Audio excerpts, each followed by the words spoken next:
Hi everybody, welcome to day 2 of off-site learning from home. I'm in a different location now and I'm wearing my glasses today. I know you don't see me wear these very often at school. I hope everybody is being healthy and safe and had a good day of learning yesterday. And I'm going to do the same thing as yesterday where I go over all of today's assignments and give you some tips to help you do your best. And I'll be reading a story on another video. As always, make sure you take pictures of your work and send them to me. And if you have questions, please contact me so you can do your best work. All right, let's get started. So on today's assignment tracker, you will see that the character target is the same. We're going to keep practicing using our iMessages. The Tuesday, March 17th phonics practice, the learning target is I can spell words with digraphs. So yesterday we started just identifying which words had which sound at the beginning, whether it was SH, TH, CH, WH, or CK. Today we're going to take that a step further and we're going to add the other sounds to a word. So you should be looking now for this assignment that looks like this. It's called digraph practice.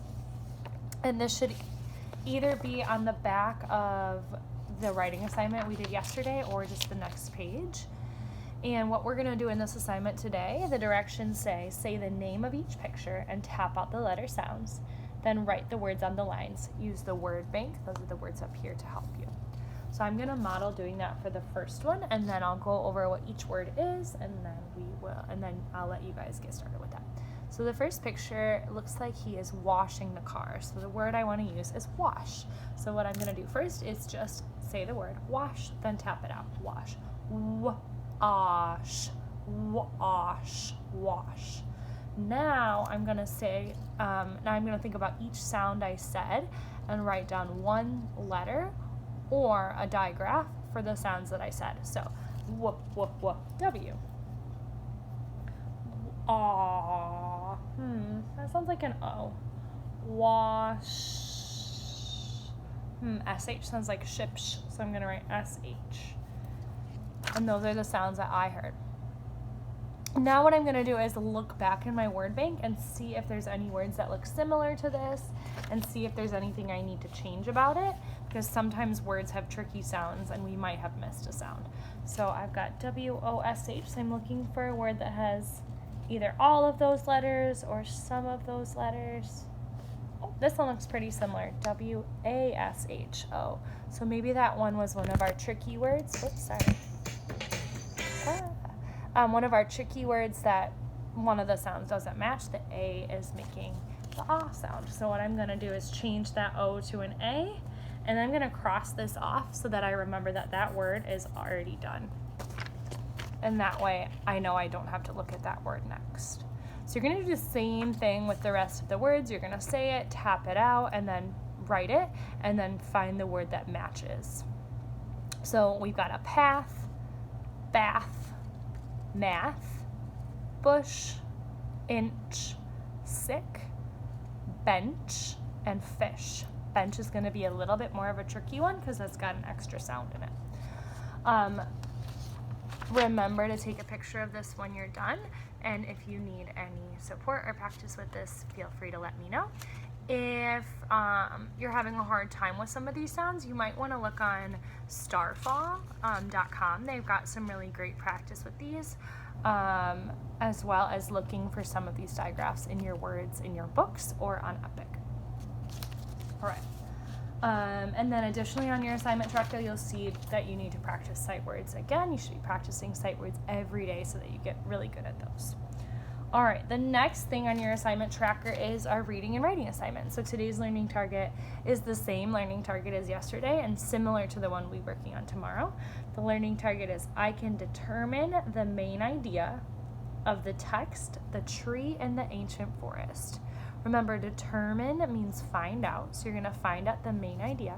And the main idea is what the book is mostly about. So I'm going to determine the main idea of the tree and the ancient forest. So just like yesterday, you'll have to go to the other video and see me reading aloud the part of the book that we're going to listen to today.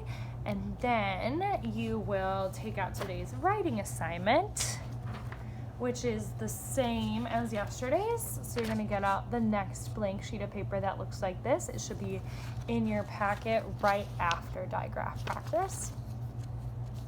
And just like yesterday, you're gonna draw about one animal that we read about in the story, about how they depend on trees, and then write a sentence. So I'll show you an example right now. What I really liked reading about in this story today was the woodpecker. I liked when the woodpecker was looking for ants in the tree. So I'm gonna say the woodpecker. Oh, first I'm gonna write my name and draw it. I'm gonna say the woodpecker looks for ants. So remember, it's helpful if you say out loud what you're gonna write so that you remember what words and what pictures you're gonna write. So the woodpecker looks for ants in the tree. So I'm gonna draw the woodpecker. I'll show you in just a minute when I finish drawing. And remember, if you wanna watch the YouTube video of me reading again and pause it at the part so you can look at it again, or you can look it up on YouTube or maybe even on Storyline online. I'm not sure if they have this one. You can watch it again and see and pause it to see. So I drew the woodpecker eating or searching for ants in the tree, and then I'm going to write my sentence. The woodpecker looks for ants in the tree. The woodpecker looks for ants in the tree. So now I'm going to write each sentence, and remember, you can look on your sight word list to help you. The woodpecker. Wow, that sounds like a really long word. Woodpecker. So there's two things that you can do if you've got a really long word like this. One, you could go back to the YouTube video and stop it when you see me holding the page that has the big word and zoom in. That might be a little tricky. You could also ask for an adult for help. But one thing that I think is best to try is to break up the word into parts and sound it out. And you might not get it perfectly, but try your best. So I'm going to sound that woodpecker. Woodpecker. I'm going to start with the wood part. Wood. Wood. The woodpecker. Pecker. Pecker. The woodpecker looks for ants. And make sure you put a space after each word with 2 fingers. Looks for, and I'm looking on my sight word list. I've got it in front of me for the words that I know are sight words. Ants. Ant. Ant.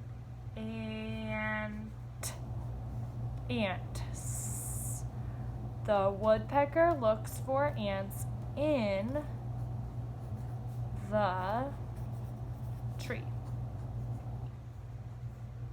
And then remember to put a period at the end. So your sentence should look something like this, but remember to write about a different animal. Don't write about the woodpecker, because that's the one that I did. Or you could write about something different that the woodpecker does.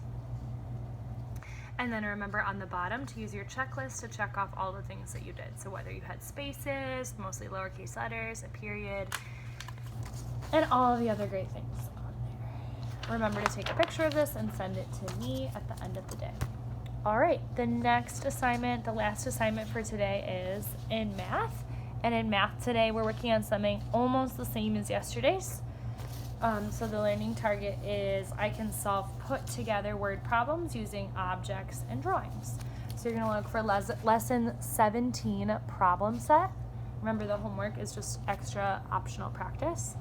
And you're going to write your name and the date and read the problems and then use the pictures to help you write an addition sentence.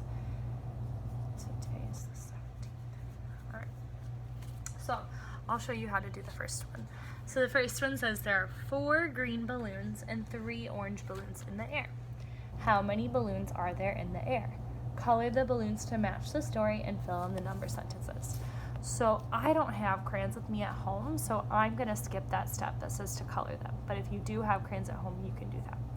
What I'm going to do is pay attention to how the balloons are already colored and just pretend that those are green and orange. So I see 4 green and 3 orange.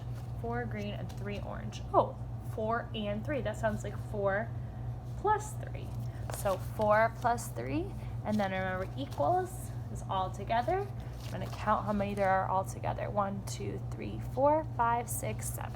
4 and 3 equals, or is all together 7. On the part below it, I see the equal sign is in the front.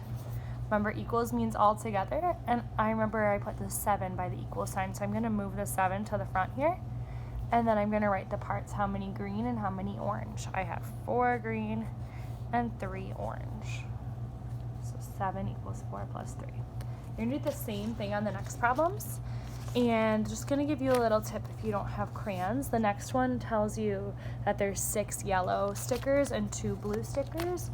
If you don't have that, remember you can use your imagination and you can shade in some of them. Maybe I might shade in these ones and pretend they're the 2 blue stickers, and then pretend that the rest are the yellow ones.